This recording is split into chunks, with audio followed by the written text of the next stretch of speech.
Hello friends, welcome back to cinema secrets. இன்றைக்கி இந்த வீடியோவில் நான் பேச போகிற விஷயம் கிட்டத்தட்ட ஒரு வருஷத்துக்கு முன்னாடியே நான் கணித்து சொன்ன ஒரு விஷயம் இன்றைக்கி அப்பட்டமாக நடந்து விட்டது அப்படின்றதுல எனக்கு ரொம்ப சந்தோஷம். ஆனால் அன்றைக்கி நான் ஒரு வருஷத்துக்கு முன்னாடி இந்த வீடியோவை போடும்போது ஏகப்பட்ட பேர் கமெண்ட் செக்ஷனில் உட்கார்ந்து என்னை கழுவி ஊற்றுனீங்க. ஆனால் அதே கழுவி ஊற்றுனதில் பாதி பேர் மறுபடியும் என்கிட்ட வந்து எப்படிப்பா நீ சொன்னது கரெக்டாக நடந்துருச்சு அப்படின்ற மாதிரி பல பேர் கேள்வி கேட்டீங்க. இதுலேயும் ஒரு சில பேர் என்னை அசர வைக்கும் விதமாக என்ன கேட்டாங்கன்னா, இனிமேல் என்ன நடக்க போகுது அப்படின்றத ஜோசியக்கார மாதிரி கணிச்சு சொல்ல அப்படின்ற மாதிரி கேட்டாங்க. கணிக்கிறதுக்கு நான் ஜோசியக்காரன் கிடையாதுங்க. எல்லாமே ப்ராக்டிக்கலாக என்ன நடக்குது, இனிமேல் என்ன நடக்க போகுது அப்படின்ற ஒரு சின்ன ரிசர்ச் வச்சு தான் எல்லாமே நம்ம சொல்கிறோம். ஸோ அது என்ன நடக்க போகுது அப்படின்றத பற்றி தான் நான் சொல்ல போகிறேன். ஐயோ, எதை பற்றியா நீ பேசியிருக்கிற ஒரு வருஷத்துக்கு முன்னாடி, இப்போ எதை பற்றியா பேச போகிற, ஒன்றுமே புரியலையே அப்படின்னு கேட்டிங்கன்னா சொல்கிறேன். கேபிஒய் பாலா அவர்களின் அட்டகாசங்களை பற்றி தான் நண்பர்களே. அதாவது ஒரு வருஷத்துக்கு முன்னாடி கேபிஒய் பாலா அவர்கள் இவ்வளவு சேரிட்டி பண்ணுறாரு, எல்லாமே நல்ல விஷயம் தான். இதனால் பல பேர் பலன் அடைகிறாங்க. இருந்தாலும் பாலா அவர்கள் எப்படி வெறும் தண்ணியில் வெண்ணெய் எடுத்துகிட்டு இருக்கிறாரு அப்படின்றத பற்றி நான் கொஞ்சம் ரிசர்ச் பண்ணி சொன்னேன். ஸோ இதனால் என்ன பலன், யாருக்கு பலன் அப்படின்னு கேட்டிங்கன்னா, அதை வாங்குறவங்களுக்கு பலன், பார்க்குற நம்மளுக்கு பலன் கிடையாது. ஆனால் இந்த மாதிரி கொடுத்து 10 மடங்கு முன்னேறக்கூடிய பாலா அவர்களுக்கு மிகப்பெரிய பலன் அப்படின்ற மாதிரி நான் சொல்லியிருந்தேன். அதாவது நீங்கள் என்ன வேணாலும் பண்ணுங்க, நீங்கள் முன்னேறதுக்கு உங்களோட திறமையை வச்சு நீங்கள் என்ன வேணாலும் பண்ணுங்க. ஆனால் பொதுமக்களோட எமோஷன்லையும் வாழ்க்கையிலையும் விளையாடாதீங்க அப்படின்றது தான் என்னோட தாழ்மையான கருத்தே நண்பர்களே. அதாவது நீங்கள் வந்து முன்னேறணும், வாழ்க்கையில் நிறைய பணம் சம்பாதிக்கணும், கோடி கோடியாக சம்பாரிச்சு பெரிய பெரிய வீடெல்லாம் கட்டி லக்ஸரியாக வாழணும் அப்படின்னு நீங்கள் நினச்சிங்கன்னா அதுக்கேற்ற மாதிரி நல்லா உழைங்க. உங்களோட திறமையை நீங்கள் வெளிக்காட்டுங்க, மக்களை என்டர்டெயின் பண்ணுங்க, ரசிக்க வைங்க. அதுக்கப்புறமா மக்கள் தானாக உங்களை ஃபாலோ பண்ணுவாங்க. ஸோ இந்த மாதிரி பண்ணி இங்கே தமிழ் சினிமாவில் ஏகப்பட்ட பேர் முன்னேறி இருக்கிறாங்க அப்படின்றத நம்ம கண்கூட பார்த்துட்டு இருக்கிறோம். ஆனால் இன்றைக்கி இருக்கக்கூடிய காலகட்டத்தில் இப்போ சொல்கிறக்கூடிய ஒரு சில இளைஞர்கள்லாம் எப்படி ஷார்ட்கட் அப்படின்ற மாதிரி எடுத்துக்கிட்டாங்கன்னு பார்த்தீங்கன்னா, சேரிட்டி ஒர்க் பண்ணால் நம்ம மேலே மக்களுக்கு ஒரு நல்ல அபிப்பிராயம் வரும், அந்த அபிப்பிராயத்தை கண்டென்ட்டாக மாற்றி நம்மளுக்குன்னு ஒரு ஃபாலோவர்ஸ் வந்துட்டாங்கன்னா ஆட்டோமேட்டிக்காக சினிமாக்குள்ளே நம்மளை வலிச்சின்னு போயிடுவானுங்க. அதுக்கப்புறம் நம்மளுக்கு நடிப்பு திறமை இருக்கோ இல்லையோ ஆன் ஸ்க்ரீனில் அப்படி நின்னோன்னு வைங்களேன், நம்மளுக்கு தான் எல்லாம் ஓட்டம், எல்லாம் டிக்கெட்டும் அப்படின்ற மாதிரி ஒரு சில பேர் கொஞ்சம் அப்படியே குறுக்கடாக யோசிக்க ஆரம்பிச்சிட்டாங்க அப்படின்ற மாதிரி சொல்லுவேன். ஸோ இதுக்கு பிள்ளையார் சொல்லி போட்டவர் யாருன்னு பார்த்தீங்கன்னா மிஸ்டர் பீஸ்ட் அப்படின்ற ஒரு கண்டென்ட் தான். இவர் வந்து எவ்வளோ சேரிட்டி பண்ணுறாரு அப்படின்ற மாதிரி பார்த்தா இவர் பண்ணுறது என்னமோ ஒரு 10% சேரிட்டி தான். ஆனால் 90% மற்றவனோட காசை வாங்கி, அதாவது மற்றவன் சேரிட்டி பண்ணிட்டு இருப்பான் பாருங்க, அவன் கஷ்டப்பட்டு ஒரு செட்டப் பண்ணி ஒரு சேரிட்டி பண்ணிட்டு இருப்பான். இவர் உள்ள பூந்து தலையை காமிச்சு நான் தான் பண்ணேன் அப்படின்ற மாதிரி ஏகப்பட்ட ஃபேக் கண்டென்ட்டை கிரியேட் பண்ணி இவர் நிறைய சேரிட்டி பண்ணேன் அப்படின்ற மாதிரி புது கண்டென்ட்டாக வித்தியாசமான கண்டென்ட்டாக போட்டு மக்கள் மனசில் ஏகப்பட்ட அபிப்பிராயங்கள் வாங்கினாரோ இல்லையோ, கோடியா யூடியூப்ல இருந்து ரெவன்யூ வந்தது அவருக்கு. இப்போ மிஸ்டர் பீஸ்டோட புட்டு அம்பலமாகி விட்டது. அதுக்கப்புறம் இப்போ என்ன பண்ணிட்டு இருக்காருன்னு தெரியல. இன்னமும் வந்து சில பேர் அந்த ஊரை நம்பிட்டு தான் இருக்கிறாங்க. இன்னுமா நம்மள அந்த ஊர் நம்புது அப்படின்ற மாதிரி அவரும் கண்டென்ட் போடுறாரு, நம்புறவன் நம்பிட்டு தான் இருக்கிறான். ஆனால் அவர் வந்து ஒரு ஃபேக் சேரிட்டி அப்படின்றத பல பேர் ப்ரூவ் பண்ணிட்டாங்க. அப்போ கூட சில பேர் நம்புறதுக்கு தயாராக இல்லை. ஸோ இதுக்கப்புறமா வந்து ஹர்ஷா சாய் அப்படின்ற மாதிரி ஒருத்தர் வந்தார். அவரை பற்றி கூட நான் ஏற்கனவே ஒரு வீடியோ போட்டிருந்தேன். ஸோ இந்த ஆளும் பார்த்தீங்கன்னா ஃபியூச்சரில் பெரிய ஆளாகிறதுக்காக தாங்க இந்த மாதிரிலாம் வேலை பண்ணுறான், ஒரு கண்டென்ட்டுக்காக தாங்க பண்ணுறான். ஸோ இதெல்லாம் வந்து ஊக்குவிக்காதீங்க நண்பர்களே அப்படின்ற மாதிரி நான் ஒரு கண்டென்ட் பேசினேன். ஆனால் பல பேருக்கு ஹர்ஷா சாயே யாருன்னு தெரியாதனால அந்த கண்டென்ட் பெருசாக போல. அதுக்கப்புறமா நம்ம ஊரில் இருக்கக்கூடிய ஒரு ஹர்ஷா சாயா வளர்ந்துட்டு இருக்கிறாருல கேபிஒய் பாலா, ஸோ இவருக்கும் இதுதான் நோக்கம் அப்படின்ற மாதிரி நான் சொல்லியிருந்தேன்.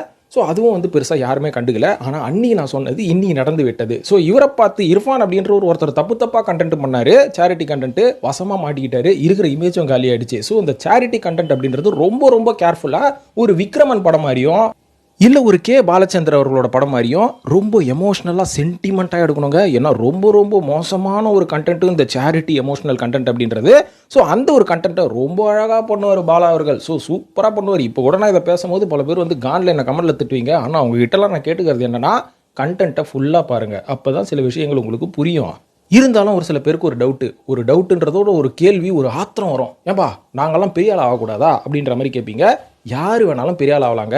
ஏன்னா இது வந்து ஒரு மிகப்பெரிய ஒரு செக்யூலியர் கண்ட்ரி. இங்கே வந்து இவன் தான் பெரிய ஆள் ஆகணும், இவன் ஆகக்கூடாது அப்படின்றதெல்லாம் ஒரு பிரச்சனையே கிடையாது. யார் வேணாலும் பெரிய ஆள் ஆகலாம். ஆனால் அந்த பெரிய ஆள் ஆகிறதுக்கு நீங்கள் பிடிக்கிற ரூட்டுன்னு ஒன்று இருக்குது பார்த்தீங்களா, அந்த ரூட்டு தான் கரெக்டான ரூட்டாக இருக்கணும். இல்லைனா மிகப்பெரிய பிரச்சனையை நம்ம சந்திக்கிற மாதிரி வரும். அதாவது இன்றைக்கி வந்து நம்ம ராகவா லாரன்ஸ் அவர்களை பற்றி சொல்லலாம். அவர் வந்து ஏகப்பட்ட சேரிட்டி அவரும் தான் பண்ணிட்டு இருக்கிறாரு, அவரும் தான் வெளில பப்ளிசிட்டி பண்ணிட்டு இருக்கிறாரு அப்படின்ற மாதிரி கேட்டிங்கன்னா, அவர் ஆரம்ப கட்டத்தில் பண்ணும்போது யாருக்குமே தெரியல. ஆனால் அவர் கஷ்டப்பட்டு உழைச்சி படம் நடித்து படம் ப்ரொடியூஸ் பண்ணி அதுக்கப்புறம் அதில் வந்து சேரிட்டி பண்ணார். அதுக்கப்புறம் பல பேர் வந்து அவர் ஒரு பெரிய நடிகர்ப்பா அப்படின்ற மாதிரி அவருக்கு கொஞ்சம் பேர் காசு கொடுத்தாங்க. அவர் தொடர்ந்து அந்த சேரிட்டியை பண்ணிட்டு இருந்தார். அதுக்கு பின்னாடி ஒரு மிகப்பெரிய ஒரு நோக்கம் ஒன்று இருந்தது. அவருக்கு வந்து சின்ன வயசுலேருந்து இந்த பிரெயின் டியூமர் பிரச்சனைனால அவரால் வந்து பெரிய விஷயங்கள் பண்ண முடியல சின்ன வயசில்.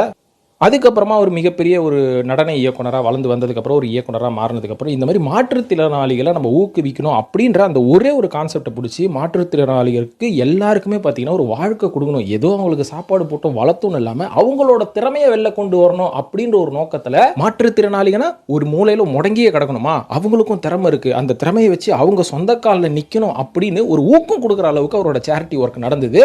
அதனால் அவர் வந்து மிகுந்த பாராட்டுக்கள் பல பேர் தெரிவித்தாங்க. இன்றைக்கும் அந்த ஒர்க்கை வந்து அவர் தொடர்ந்து பண்ணிட்டு தான் இருக்கார். ஆனால் பாலா அவர்கள் பண்ணக்கூடிய வேலை என்ன அப்படின்னு நல்லா உத்து கவனிச்சிங்கன்னா தெரியும். இவருக்கு ஃபஸ்ட்டு பின்னியில் காசு எங்கேருந்து வருது அதை வந்து யாருமே கேட்கறது கிடையாது. அப்படியே கேட்டாலும் அதுக்கான ஆன்சர் வந்து பெருசாக இல்லை.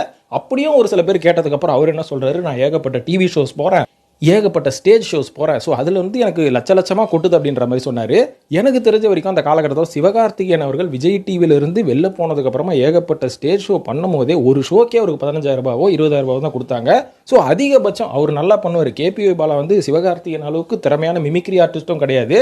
இவர் போய் சும்மா எவனையாவது கலாச்சிக்கிட்டு இருப்பார். ஒரு ஸ்கிரிப்டை எழுதி வச்சு அந்த ஸ்கிரிப்டை மறுபடியும் படிச்சுக்கிட்டே தான் இருப்பார்.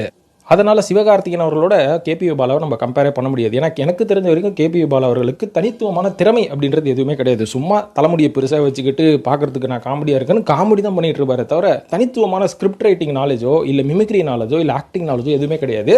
இருந்தாலும் இந்த மாதிரி ஆள் ஒரு ஸ்டேஜில் போய் நிற்கும் போது பெருசாக வந்து எந்த ஒரு வருமானம் கொடுக்க போகிறது கிடையாது. அதிகபட்சம் 15,000 20,000. ஆனால் இந்த மாதிரி வருமானம் வாங்கினது மட்டும் இல்லாமல் அவர் அந்த காலகட்டத்தில் எந்த படத்துலையும் நடிக்கல.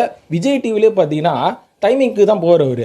அதாவது அவருக்குன்னு ஒரு ஷெடியூல் பிரித்து அந்த ஷெடியூலில் வந்து நீ நடித்தா போதும். அவர் வந்து ஒரு பர்மனெண்ட் எம்ப்ளாயி விஜய் டிவியில் கிடையாது. அவருக்கும் மிகப்பெரிய வருமானம் எதுவும் கிடையாது. ஆனால் அந்த காலகட்டத்தில் சிவகார்த்திகேயன் அவர்கள் 5 லட்ச ரூபா சம்பளம் வாங்கி உள்ள ஒரு பர்மனெண்ட் ஆங்கராக இருந்தார். ஸோ அந்த அளவுக்கு கூட பாலா அவர்கள் எதுலையுமே கிடையாது. ஆனால் இருந்தாலும் நீ சொந்த வருமானத்தில் இவ்வளோ ஹெல்ப் பண்ணுற அப்படின்னு சொல்கிறியே, எங்கேருந்து உனக்கே காசு கம்மியாக தான் வருது, அதை வச்சு நீ குடும்பம் நடத்தணும், அடுத்தது நீ சட்டை பேண்ட் வாங்கி போடணும், எப்படி நீ ஆம்புலன்ஸ்லாம் வாங்கி கொடுத்துட்டுருக்கிற அப்படின்ற கேள்வி விஷயம் தெரிஞ்சவனுக்கு வரும். ஆனால் அதுக்கான பதில் இவங்க கிட்ட இருந்து வராது. ஆனால் இவங்க பார்த்தீங்கன்னா நான் சேரிட்டி ஒர்க் பண்ணிட்டேன், இவங்களுக்கு ஸ்கூட்டர் வாங்கி கொடுத்துட்டேன், அதுக்கப்புறம் இவங்களுக்கு பார்த்தீங்கன்னா ஒரு ஆம்புலன்ஸ் வாங்கி கொடுத்துட்டேன், இப்போ கிளினிக் கட்டிட்டு இருக்காராம். ஸோ இதுக்கெல்லாம் எங்கேருந்து ஃபண்டு வருது அப்படின்றது தான் நம்மளோட கேள்வி. ஸோ இதிலிருந்து நம்மளுக்கு ஒரு மிகப்பெரிய கேள்வி என்ன வருதுன்னா, உங்களை திட்டம் போட்டு ஒரு குரூப் உங்களை வளர்த்துட்டு இருக்கா, உங்களை எதுக்காக இந்த அளவுக்கு வளர்க்குறாங்க? ஏன்னா உங்களுக்கு முன்னாடி வந்த திறமையான நடிகர்களாக இருந்தாலும் சரி, உங்களுக்கு அப்புறமா வந்த திறமையான நடிகர்களாக இருந்தாலும் சரி, இந்த அளவுக்கு இவங்களுக்கு மக்கள் சப்போர்ட் சுத்தமாக கிடையாது.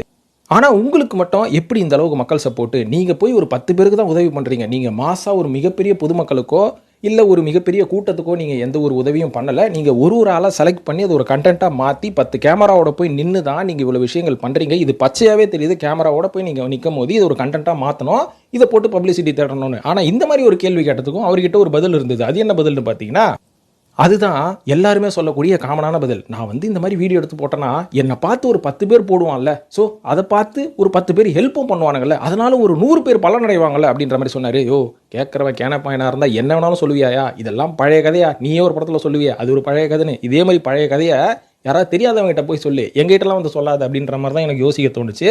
ஆனால் இந்த மாதிரி பண்ணுறனால என்ன பிரச்சனை வரும் தெரியுங்களா? ஊரில் இருக்கிறவங்கலாம் காசு இருக்குது, நம்மளும் ஒரு கண்டென்ட்டை போடுவோம், கண்டென்ட்டை போட்டு ஒரு மாதிரி பெரிய ஆளாகும் அப்படின்ற மாதிரி நெகட்டிவ் எஃபெக்டில் தான் போகுமே தவிர இது எதுவுமே பாசிட்டிவ் எஃபெக்டில் போகவே போகாது. ஏன்னா இன்றைக்கி நீ சேரிட்டி ஒர்க் பண்ணி இன்றைக்கி பெரிய ஆளாக வரல, அது மாதிரியே எவ்வளோ திறமை இல்லாதவன் நான் ஆடிஷன் போனேன், ஃபோட்டோவை கொடுத்தேன், என்கிட்ட நிறைய காசு இருக்குது, இருந்தாலும் உள்ள டேரக்டர்கிட்ட காசெல்லாம் கொடுத்து எந்த படத்துலையும் நுழைய முடியல. இந்த மாதிரி சேரிட்டி ஒர்க் பண்ணி ஒரு 10 கண்டென்ட்டை போட்டால் அவன் எனக்கு பாராட்டு பண்ணுவான். அதையும் தாண்டி கொஞ்சம் நான் இன்ஃப்ளூயன்ஸ் மார்க்கெட்டிங்லாம் பண்ணி எனக்கு கமெண்ட்டை வந்து எங்கள் ஆளுங்களை வச்சு போட வச்சு, அந்த கமெண்ட்டு ஒரு கமெண்ட்டுக்கு 2 ரூபான்னு ஒருத்தன் வாங்குறான் பாருங்க, அவனை வச்சு ஒரு 100 கமெண்ட்டை போட வச்சு அந்த கமெண்ட் எல்லாமே பாசிட்டிவாக கமெண்ட்டாக மாறினதுக்கப்புறம் யூடியூபோட அல்காரிதமே ஆட்டோமேட்டிக்காக என்னோட வீடியோ வந்து பெரிய லெவலில் ஆக்கி விட்டுரும். அதுக்கப்புறம் நானும் ஃபேமஸ் ஆகிடுவேன். இந்த 100 கமெண்ட்டை படிக்கிறவன் அவனும் ஒரு பாசிட்டிவான மனநிலையில் என்னை பற்றி நல்லா தான் போடுவான், என்னை பற்றி அவன் நெகட்டிவாக போடுவான் அப்படின்ற ஒரு சைக்காலஜியில் இன்னைக்கு யூடியூப் வீடியோ இயங்கிட்டு இருக்கு அப்படின்றது தான் நிதர்சனமான உண்மை நண்பர்களே. ஸோ இந்த மாதிரியான பூதல்கள்லாம் பண்ணிட்டு இருக்காங்க. ஏதோ ஒன்று சினிமாவுக்குள்ள ஒரு ஹீரோவை நுழையணும்னு ஆசைப்பட்ட, இப்படி ஒரு ரூட்டை பிடிச்ச உள்ளே போயிட்ட ரொம்ப சந்தோஷம். சரி ஓகே, நீயும் நல்லா சம்பாரி, வீடு வாங்கு, கார் வாங்கு, எல்லாமே ஓகேப்பா, இது வரைக்கும் எந்த பிரச்சனையும் இல்லைப்பா, நீ உன் செல்ஃபை பார்த்துக்கோ, நீ 10 பேருக்கு ஹெல்ப் பண்ணு. ஆனால் பிரச்சனை எங்கே ஸ்டார்ட் ஆகும் அப்படின்றத பற்றி தான் இப்போ நான் பேச போகிறேன். அதாவது இன்றைக்கி இந்த மாதிரி சேரிட்டி ஒர்க்கு, அதாவது நான் சொல்கிறது வந்து ஃபேக்குன்னு என் வாயிலாக வராது, இதெல்லாம் மக்கள் தான் தீர்மானிக்கணும். இந்த மாதிரி பண்ணார், இப்போ ஹீரோ ஆகிட்டாரு அப்படின்ற ஒரு ஆள் நாளைக்கு இதையே இன்னும் கொஞ்சம் இன்வெஸ்ட் பண்ணி அதிகமாக பண்ணி நாற்காலி, எந்த நாற்காலி, அரசியல் நாற்காலியில் உட்கார மாட்டார் அப்படின்றது என்ன நிச்சயம்? அதெல்லாம் சரி, இப்போ அரசியல் நாற்காலியில் உட்காந்தா என்ன? இப்போ வந்து அவனோட சொந்த காசெல்லாம் அவன் ஹெல்ப் பண்ணிட்டு இருக்கான். நாளைக்கு அரசியலில் உட்காந்தோடனே அந்த அதிகாரத்தின் பேரில் பல பேருக்கு ஹெல்ப் பண்ண தானே போகிறான் அப்படின்ற மாதிரி என்ன கேட்டிங்கன்னா, அங்கே தான் நண்பர்களே பிரச்சனையே வருது. அது என்ன பிரச்சனை அப்படின்றத எனக்கு தெரிஞ்ச வரைக்கும் கொஞ்சம் கொஞ்சம் ரீசன்ஸை வச்சு நான் ப்ராக்டிக்கலாக இப்போ நான் பேச போகிறேன். அதை முழுசாக கேளுங்க. ஸோ ஒரு நாட்டோட வளர்ச்சிக்கு முக்கியமான காரணம், முக்கியமான தேவை என்ன அப்படின்னு பார்த்தீங்கன்னா, ஒரு நல்ல தலைவன், ஒரு நல்ல அரசியல்வாதி அப்படின்ற மாதிரி சொல்லலாம். ஸோ ஒரு நல்ல அரசியல்வாதி ஒரு நாட்டை ஆண்டார்னா அந்த நாட்டில் எந்த பிரச்சனையும் இருக்காது. அதாவது அந்த நாட்டோட வளர்ச்சி எப்படி இருக்கும்னு பார்த்தீங்கன்னா, மக்களுக்கு நல்ல வாழ்வாதாரம் இருக்கும், எல்லா மக்களுக்கும் நல்ல வருமானம் இருக்கும். வருமானம் இல்லாமல் வேலை தேடி கொண்டு இருக்கும் பட்டதாரிகளுக்கு கவர்மெண்ட்டே வந்து சப்சிடி, ஏதாவது ஒரு வருமானம் ஒரு கிரியேட் பண்ணுற மாதிரி கொடுப்பாங்க. அதுக்கப்புறம் கல்வி நல்லாயிருக்கும், மருத்துவம் நல்லாயிருக்கும், மக்களோட வாழ்க்கை தரம் ரொம்பவே நல்லாயிருக்கும். ஸோ இது வந்து எந்த நாட்டோட தலைவன் ரொம்ப ஸ்ட்ராங்காகவும் நல்லாவும் இருக்கிறானோ அந்த நாட்டோட வளர்ச்சி இப்படி இருந்துட்டு போவோம். ஆனால் நிறைய நாடு, ஏகப்பட்ட நாடு வந்து இந்த உலகத்தில் இருக்குது. அதில் பார்த்தீங்கன்னா நிறைய நாடுகளை வந்து நம்ம ஏழை நாடுகள் அப்படின்ற மாதிரி சொல்லுவோம். ஏன் நம்ம நாட்டையே வந்து ஏழை நாடுகள் அப்படின்ற ஒரு லிஸ்ட்டில் தான் வச்சுருப்பாங்க. டாப் ரிச்சஸ்ட் கண்ட்ரி 30 கண்ட்ரிஸ் அப்படின்னு லிஸ்ட் எடுத்தால் அந்த 30 கண்ட்ரியில் நம்ம நாடு வராது. இந்தோனேஷியா கூட வரும், மலேசியா கூட வரும், ஆனால் இந்தியா வரவே வராது. இத்தனைக்கும் இந்தியாவில் ஏகப்பட்ட பாப்புலேஷன் இருக்குது, 127 கோடி ஆயிடுச்சுங்களா. இருந்தும் நாடு ஏன் வளர்ச்சி அடையலை, நாடு ஏன் வல்லரசாகலை, நம்ம நாட்டில் ஏன் இன்னும் கஷ்டங்கள் இருக்குது, இன்னமும் வந்து ஓடி ஓடி உழைச்சி ஓடா தேஞ்சு தான் சம்பாதிக்கணுன்ற ஒரு கட்டாயம் இருக்குது. நல்லா படித்தவனாக இருந்தாலும் சரி, படிக்காதவனாக இருந்தாலும் சரி, இப்படி தான் நம்மளோட நிலைமை இருக்குது அப்படின்றதுக்கு முக்கியமான காரணமே, இன்னி வரைக்கும் சுதந்திரம் ஆனதுக்கப்புறம் நம்ம நாட்டில் நம்ம யாருமே உருப்படியான தலைவர்களை தேர்ந்தெடுக்கலை. அப்படியே உருப்படியான தலைவர்களை தேர்ந்தெடுத்தாலும் மக்களே வந்து சுயநலத்தின் காரணமாக அவங்கள தோக்கடிக்க வச்சிடுறோம். ஸோ இதனால் என்ன ஆகுதுன்னு பார்த்தீங்கன்னா, நம்மளோட நாட்டை அரசியல்வாதிகள் ஆளவே இல்லை, வியாபாரிகள் தான் ஆண்டு கொண்டு இருக்கிறார்கள். ஸோ ஒரு வியாபாரி ஆளும் போது அந்த நாட்டு மக்களை அவன் ஏழைகளாக வச்சுருந்தா மட்டும்தான் அவன் வியாபாரம் பண்ண முடியும். ஸோ அதனால் அவன் என்ன பண்ணுவான்னா, முதல் முறையாக ஒரு வியாபாரி ஒரு நாட்டை ஆளணும்னு முடிவு பண்ணிட்டான்னா அவன் விலைக்கு வாங்கக்கூடிய ஆட்களே வந்து பார்த்திங்கன்னா அந்த நாட்டின் அரசியல்வாதிகள் மற்றும் தலைவர்கள். இவங்களை விலைக்கு வாங்கிட்டானா கடைசி வரைக்கும் அந்த நாட்டில் ஏழ்மை உலாவிக்கொண்டே இருக்கும். மக்களுக்கு தேவையான உணவு, உடை மற்றும் இருக்க இடம், இந்த பேசிக் நீடை இவங்க கொடுக்கவே மாட்டானுங்க. இது எல்லாத்தையுமே பார்த்தீங்கன்னா மக்களுக்கு ஒரு கனவாகவே வச்சுருப்பானுங்க. அதாவது ரொம்ப ரொம்ப லோயர் மிடில் கிளாஸ் புவர் பீப்புளை பாருங்கள், அன்னன்னைக்கு சாப்பாடு சாப்பிட்ணுன்னா அவங்க அன்றைக்கி உழைச்சி தான் ஆகணும். இன்றைக்கி வேலை இல்லைன்னா இன்றைக்கி சாப்பிட முடியாது. அப்படின்ற நிலைமையில் இங்கே எனக்கு தெரிஞ்ச வரைக்கும் ஒரு 30% மக்கள் இருப்பாங்க. அந்த பர்சன்டேஜ் கொஞ்சம் தப்பாக இருந்தாலும் நம்ம கண்கூடா ரோட்டில் வண்டியில் போகும்போது ஏகப்பட்ட பேர் அந்த மாதிரி பார்த்துருப்போம். அதாவது இன்றைக்கி உழைச்சாதான்ப்பா இன்றைக்கி எங்கள் வீட்டில் வந்து அடுப்பு எரியும் அப்படின்னு சொல்கிற மக்கள் எவ்வளோ பேர் இருக்கிறாங்க. ஸோ பேசிக்காக வந்து வியாபாரியோட நோக்கமே என்னென்னா, இந்த மாதிரி உணவுக்கே நீ கஷ்டப்படணும் அப்படின்ற மாதிரி ஒரு செட் ஆஃப் மக்கள் வச்சுருப்பான். இன்னொரு செட் ஆஃப் மக்கள் எப்படி இருப்பாங்கன்னு பார்த்தீங்கன்னா, உணவுக்கே பஞ்சம், எங்கேருந்து ஆடை, இருக்கிற ட்ரெஸ்ஸையே வந்து ஒரு வருஷம் போட்டுன்னு இருப்பாங்க. ஸோ ஆடைக்கும் பஞ்சம், இதையும் தாண்டி உணவே இல்லை, வீடு எங்கே இருந்துருக்குது அப்படின்ற மாதிரி ஒரு செட் ஆஃப் மக்கள் இருப்பாங்க. ஸோ இவ்வளோ தானே இருக்காங்க, மீதி எல்லாருமே வந்து நல்ல லக்ஸரியாக தானே வாழ்கிறாங்க அப்படின்னு கேட்டிங்கன்னா இல்லை. இன்றைக்கி மிடில் கிளாஸோட குரூப் எடுத்துக்கிட்டிங்கன்னா இவங்களுக்கு உணவும் நல்லா கிடைக்கும், உடைகளும் நல்லா கிடைக்கும். ஆனால் அவங்ககிட்ட போய் மைக்கை கொடுத்து உன்னோட வாழ்க்கை லட்சியம் என்ன, ட்ரீம் என்ன அப்படின்னு கேட்டிங்கன்னா, நான் சாவறதுக்குள்ளே ஒரு வீடு வாங்கணுங்க அப்படின்ற மாதிரி சொல்லுவான். ஸோ உங்களை இந்த ஷெல்டருக்கு அலைய விட்ருவானுங்க. அதாவது இவங்களோட கனவே பார்த்தீங்கன்னா வீடு வாங்கணுங்க, வீடு வாங்கி செட்டில் ஆகணுங்க அப்படின்ற மாதிரி இருக்க இடத்தையே வந்து ஒரு கனவாக மக்கள் வந்து நினச்சி வாழ்ந்து சில பேர் வாங்குவாங்க. அப்படியே வாங்க முடியலனா கூட இஎம்ஐ போட்டு வாங்கி உட்கார வச்சுட்டு கடைசி வரைக்கும் அந்த வீட்டோட டாக்குமெண்ட்டு பேங்க்கு கிட்ட தான் இருக்கும். ஸோ இருக்க இடம், உண்ண உணவு, அதுக்கப்புறம் உடுத்த உடை, இது மூணுத்துக்குமே நாட்டு மக்களை ஏங்க வச்சுருவாருங்க. அவனுக்கு தான் வியாபாரிகள். ஸோ இதுதான் ஒரு வியாபாரியோட தந்திரம். ஒரு வியாபாரி நாட்டை ஆண்டானா இப்படி தான் இருக்கும் அந்த நாட்டோட நிலைமை. ஸோ ஒரு அரசியல்வாதி ஆளும் போது அந்த நாட்டில் வளர்ச்சி இருக்கும், ஒரு வியாபாரி ஆண்டானா நாட்டோட நிலைமை இப்படி தான் இருக்கும். இது போக போக எப்படி இருக்கும்னு பார்த்தீங்கன்னா, இங்கே கன்சியூமரிசத்தை ஏகப்பட்ட வியாபாரிகள் வந்து இன்க்ரீஸ் பண்ணிக்கிட்டே இருப்பாங்க. அதாவது இன்றைக்கி வந்து ஐஃபோன் வச்சுருக்கிறது ஒரு வளர்ச்சி, அன்றைக்கி வந்து நாங்கள் லெட்டரில் பேசணும், இன்றைக்கி ஃபோனில் பேசுகிறோம், அதுக்கப்புறம் நாங்கள் வந்து அப்போ நடந்து போனோம், இப்போ சைக்கிளில் போனோம், பைக்கில் போனோம், காரில் போனோம். இது எல்லாமே பார்த்தீங்கன்னா கன்சியூமரிசம் நண்பர்களே. இன்றைக்கும் பார்த்தீங்கன்னா நீங்கள் கார் வாங்கினாலும் சரி, அந்த காரை நீங்கள் ஃபுல் பேமெண்ட் கொடுத்து வாங்குகிற மக்கள் எத்தனை பேர் இருக்கிறாங்க? ஒரு வீடு வாங்குறீங்கன்னா அந்த வீடை இஎம்ஐ இல்லாமல் வாங்குற மக்கள் எத்தனை பேர் இருக்கிறாங்க? அவங்களோட பர்சன்டேஜ் எல்லாம் ரொம்ப ரொம்ப கம்மி தான். ஏன் ஒரு ஃபோன் வாங்குறது கூட நீங்கள் இஎம்ஐ போட்டு தான் வாங்குறாங்க. அதுக்கு கூட முழுசாக காசு கொடுத்து வாங்குற அளவுக்கு நம்மக்கிட்ட வருமானம் இல்லை. ஆனால் நம்மளோட வருமானம் ஏற மாட்டேங்குது, நம்ம யூஸ் பண்ணக்கூடிய பொருட்களோட விலை ஏறிக்கிட்டே போதே. ஸோ இதிலிருந்து நீங்கள் கெஸ் பண்ண வேணாமா, நம்மளை யார் ஆண்டு கொண்டு இருக்கிறா? நம்ம வாங்குற பொருள் எல்லாமே விலை அதிகமாக இருக்குது, ஆனால் அதே நேரத்தில் நம்மளுக்கு வர வருமானம் ரொம்ப ரொம்ப கம்மியாக இருக்குது. ஸோ இதுதான் வியாபாரிகள் நாட்டை ஆண்டால் நம்மளோட நிலைமை. இன்றைக்கும் பார்த்தீங்கன்னா 50 ரூபா மசாலா 10 ரூபா மசாலாவாக மாறிடுச்சு. ஏன்னா எல்லாருமே கன்சியூம் பண்ணணும் அதை. ஒரு பாட்டில் ஷாம்பு வந்து இன்றைக்கி ₹1 ஷாம்பு ஆயிடுச்சு. ஏன்னா பாட்டில் ஷாம்பு வாங்க முடியாமல் பல பேர் வந்து சீயக்காய் தேய்ச்சி குளிச்சுட்டு இருந்தாங்க. சீயக்காலாம் தேய்க்காத, இதை நாங்கள் ₹1 ஷாம்புவாக கொடுக்குறோன்னு சொல்லி அவன் வீட்டில் ஷாம்பு தான் யூஸ் பண்ணிட்டு இருக்கான். எத்தனை பேர் வீட்டில் சீயக்காய் யூஸ் பண்ணிட்டு இருக்கீங்க நீங்கள்? இது மட்டும் இல்லாமல் ஏகப்பட்ட இடத்துல வந்து நீங்கள் வந்து மெட்ரோ ரயிலாக கட்டிக்கிட்டு இருக்கிறீங்க. அது எதுக்குன்னே தெரில. ஏன்னா மெட்ரோ ரயில் கட்டுறீங்கன்னா அவன் வீட்டில் சைக்கிள் தான் வச்சிருக்கிறான். சரி ஓகே, பப்ளிக் டிரான்ஸ்போர்ட் எடுத்துகிட்டு போகலாம் லக்ஸரியா அப்படின்னு மெட்ரோ யூஸ் பண்ணுவான். ஆனால் இன்னைக்கு எல்லார் வீட்லேயும் பைக் இருக்குது, எல்லார் வீட்லேயும் கார் இருக்குது. கார் பார்க்கிங் வச்சு தான் வீடு கட்டுறானுங்க, ஃப்ளாட்டு கட்டுறானுங்க, எல்லாமே கட்டுறானுங்க. இவ்வளோ பேர் வீட்டில் இவ்வளோ இருக்கும் போது இதை தாண்டி மெட்ரோவில் எவன் போவான் அப்படின்றத நீங்கள் நல்லா யோசிங்க. எதுக்கு மெட்ரோ ரயில் கட்டுறீங்க? சம்மந்தமே இல்லையே. ஏன்னா இதுக்கு பின்னாடியும் ஒரு பிஸ்னஸ் மேன் இருக்கான், ஒரு வியாபாரி இருக்கான் நண்பர்களே. ஆனால் இவங்க கிட்ட ஒரு அரசியல்வாதி எப்படி மாட்டிக்கிறான் அப்படின்ற மாதிரி பார்த்தீங்கன்னா, ஒரு நல்ல அரசியல்வாதி, நல்ல திறமையான ஒரு அரசியல்வாதி, நல்ல படித்த ஒரு அரசியல்வாதி எப்படி யோசிப்பானா, நம்ம நாட்டை நம்ம ரன் பண்ணணும்னா நம்மளோட ரிசோர்ஸஸை வச்சு தான் நம்ம ரன் பண்ணணும் அப்படின்ற ஒரு தெளிவு ஒரு நல்ல அரசியல்வாதிக்கு இருக்கும். அதாவது ரிசோர்ஸஸை வச்சு தான் எப்படி ரன் பண்ணணும்னா, இன்றைக்கி அரிசி வேணும்னா பக்கத்து நாட்டிலேருந்து ஏன் நம்ம வாங்குகிறோம், இன்றைக்கி ஒரு ஃபோன் வாங்கணும்னா நம்ம ஏன் போய் ஐஃபோனா யூஎஸ்லேருந்து வாங்குகிறோம், எதுக்கு நம்ம எலக்ட்ரானிக் ப்ராடக்ட்ஸ் வாங்குறோம்னா சைனா கிட்ட இருந்து வாங்குறோம். இது எல்லாமே நம்மளால பண்ண முடியாதா? 127 கோடி மக்கள் இருக்கிறாங்க. இதில் எவ்வளோ பேர் என்ஜினியரிங் படிச்சுன்னு உட்காந்துக்கிறான், எவ்வளோ பேர் டிஎம்இ பண்ணுறான், எவ்வளோ பேர் வந்து தொழில் சம்மந்தப்பட்ட படிப்பு படிக்கிறாங்க. இவனால ஒரு ஃபோன் கூட தயாரிக்க முடியாதா, ஒரு கார் தயாரிக்க முடியாதா அப்படின்றத மக்கள் யோசிக்கிறது கிடையாது. அப்படி யோசிக்காத மக்களுக்கு ஒரு நல்ல தலைவன் ஊக்கம் கொடுத்து, நீ உனக்கு தேவையான விஷயத்தை நீ கண்டுபிடி அப்படின்ற மாதிரி ஊக்கம் கொடுத்து, அதுக்கப்புறம் அந்த ப்ராடக்ட்ஸ் எல்லாமே வந்து நம்ம சைடில் இருந்து தயாரிக்க ஆரம்பிச்சிட்டா நம்மளோட உள்நாட்டுக்குள்ளேயே ஏகப்பட்ட வருமானங்கள் வரும். அதுக்கப்புறம் இதை வந்து நம்ம இதர அதாவது எக்ஸ்ட்ராவாக நம்மளுக்கு தேவைக்கு போக மீதி இருக்கிறத நம்ம வெளிநாட்டிலையும் விற்று நல்ல காசு பார்க்கலாம். ஆனால் இதை பண்ணுறவன் தான் ஒரு நல்ல அரசியல் தலைவர். ஆனால் இதெல்லாம் பண்ணாமல் வெளிநாட்டு கம்பெனி வந்து இவ்வளோ கமிஷன் கொடுக்குறேன், உன்னோட நாட்டு வளர்ச்சிக்கு ஒரு பெரிய அமௌண்ட்டை கொடுக்குறேன், ஆனால் கம்பெனி வச்சுக்கிறேன் அப்படின்னு சொன்னால் அந்த காசை வாங்கிட்டு இதனால் வர பின்விளைவுகள் என்னன்னு கூட கொஞ்சம் கூட யோசிக்காமல், காசு வருதே கட்டிங் வருதுன்னு சொல்லி தூக்கி பேக்கெட்டில் போட்டுக்கிட்டு ஊரில் இருக்கிற கம்பெனி எல்லாத்துக்கும் நம்மளோட நாட்டில் இடம் கொடுத்தா எப்படி நடக்கும் நாடு? யோசிச்சு பாருங்களேன். நம்ம கடைசி வரைக்கும் ஏழையாக இருப்போம், ஆனால் அந்த கம்பெனியை ரன் பண்ணுறவன் அவன் நாட்டை வந்து டெவலப் பண்ணிருப்பான். ஸோ இதுதான் விஷயம் நண்பர்களே. ஸோ நம்ம நாட்டோட வளர்ச்சிக்கும் நம்மளோட வளர்ச்சிக்கும் முக்கியமான காரணம் ஒரு நல்ல தலைவர் இருந்தால் மட்டும்தான். இல்லைன்னா நீங்கள் கடைசி வரைக்கும் நீங்கள் உழைச்சிக்கிட்டே இருப்பீங்க, 1 லட்சம் சம்பளம் வாங்கிட்டு சந்தோஷமாக இருப்பீங்க. ஆனால் 1 வருஷத்துக்கு அப்புறம் அந்த 1 லட்சம் சம்பளம் உங்களுக்கு பத்தாது. ஏன்னா இன்ஃப்ளேஷன் வந்துடும். அதுக்கப்புறம் அந்த 1 லட்சத்தை வச்சு நீங்கள் ஒன்றுமே பிடுங்க முடியாது.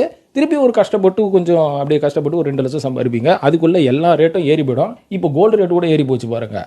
ஸோ இந்த ஒரு விஷயத்தை பயன்படுத்தி தான் மக்களை கடைசி வரைக்கும் முட்டாளாகவே வச்சுக்கணும்னு சொல்லி இந்த மாதிரி வியாபாரிகள் சில அரசியல் தலைவர்களை உருவாக்குவாங்க. அதுக்கு வந்து அவங்க முக்கியமாக ஃபஸ்ட்டு போடுறது என்னென்னா, ஒரு அரசியல் தலைவரை நேரடியாக உருவாக்கினா எவனுக்குமே தெரியாது. இப்போ ஒரு சில அரசியல் தலைவர்கள் வராங்க, அவங்க யங்ஸ்டராக இருந்தாலும் நிறைய ஐடியாஸ் எல்லாம் சொல்லிக்கிட்டே இருக்கிறாங்க. அதான் மக்கள் காது கொடுத்து கேட்குறதே கிடையாது, விமர்சனம் தான் பண்ணிட்டு இருக்காங்க. ஸோ ஒரு அரசியல் தலைவரை இங்கே உருவாக்கணும்னா வியாபாரிக்கு நல்லாவே தெரியும். அவனை வந்து சினிமா மூலயமா ஒரு பிரபலமாக்கணும். சினிமா மூலயமா பிரபலமாக்கினா சினிமா நடிகர்கள் மேலே தான் கண்மூடித்தனமாக பாசமும் எமோஷனல் ஒரு கனெக்டும் வச்சுருப்பாங்க மக்கள். அவன் மக்களுக்கு எதுவுமே பண்ணவும் மாட்டான், மக்களுக்கு அவனால் எந்த பிரயோஜனமும் கிடையாது. அவங்க வீட்டில் அடுப்பு எரியணும்னா அவங்க தான் உழைக்கணும். இருந்தாலும் இந்த ஒரு நடிகருக்காக உயிரையே கொடுப்பாங்க. இந்த நடிகரை அவனாவது ஏதாவது தப்பாக பேசிட்டா அசிங்கமாக பேசுவானுங்க, தப்பாக பேசுகிறவன அந்தளவுக்கு எமோஷனலாக ஏனே தெரியாமல் கனெக்ட் ஆகி வச்சுருப்பானுங்க. ஸோ இந்த மாதிரி ஒரு நடிகரை கண்மூடித்தனமாக உருவாக்கிட்டோன்னு வைங்களேன், அதுக்கப்புறமா இவன் எதை சொன்னாலும் மக்கள் கேட்பாங்க. இவன் அடுத்த தலைவராக உட்கார வச்சு இன்னும் ஒரு 10 கம்பெனியை நம்ம ஓப்பன் பண்ணுவோம். அப்புறம் இங்கே ஒரு ப்ரொடக்ஷனே இல்லாமல் ஆக்கிடுவோம். இங்கே இருக்கிற மக்கள் எல்லாரையும் மண்ணு மாதிரி ஆக்கி வச்சுட்டோன்னு வைங்களேன்.